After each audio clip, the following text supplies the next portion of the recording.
kişi arasında mesela bir kişi kişiden borçlu aldırdı, ölüp gitti. O türemedi. Ana şu türege tişli, hem bu kişi kıyamet gününde beyni şuşu borçlu. Eğer de kimdir bir daha şu türeyim deyip türese, o vakitte o kişi bu cevaptan tutular. Kıyamet gününde. Şuna göre bunu intihar bu kişi bizi paylaştıramayız. Duruş olanda şu bir bölüm gitsem, borçlu kişi kim türeyim? Adı turda uylar borçlu kırıyatıcıdır. Kırıyan şartta da bu indi kişiler arasında bu amel. Elbette Allah Teala karşısında eğer de sen namaz kılmanasıyken, vazife kılmanasıyken, sen borçlu Allah Teala karşısında Müslüman bulan oturabilirsinken sen borçlu. Şöyle bular, sen kişi halkın tülegesiniz bulunlaşta, elbette Allah Teala hakkı şöyle bular, namazlarını fazla kılıp, orazlarını fazla kılıp düşünüyor.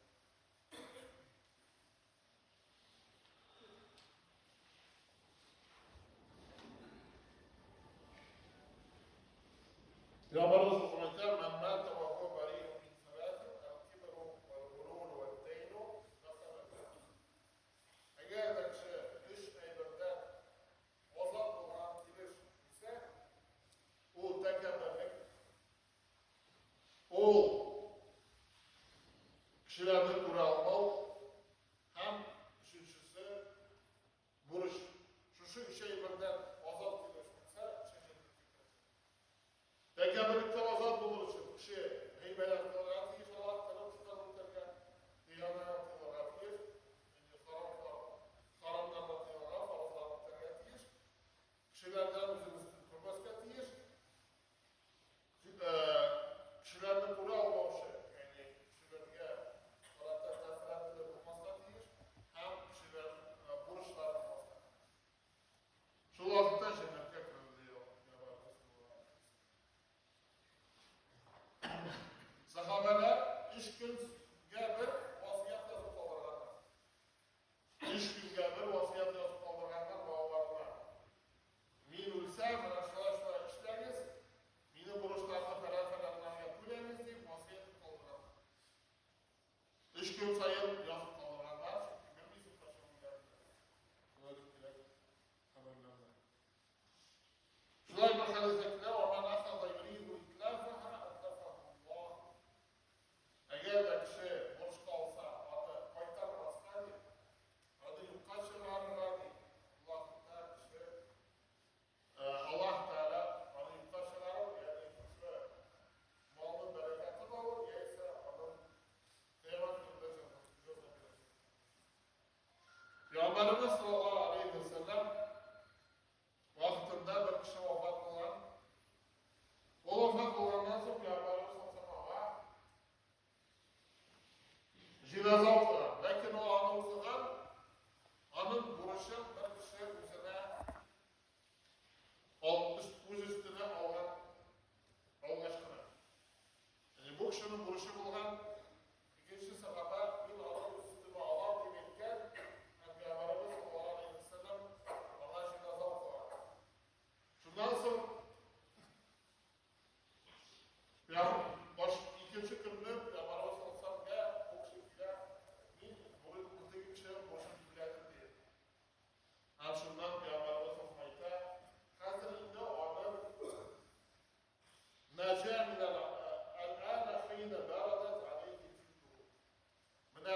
Peygamberimiz sallallahu aleyhi ve sellem vuruşka batıdan, Allah'a batıdan Allah Teala'ya saklar.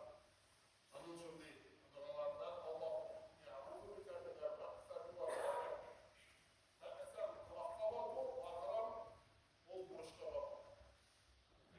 Şundan tutkar, şundan tutulmuş sürüm deyip Allah Teala'ya saklar.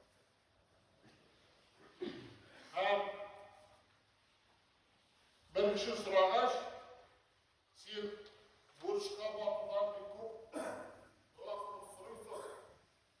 Tutuklarında deyip sırağanlar.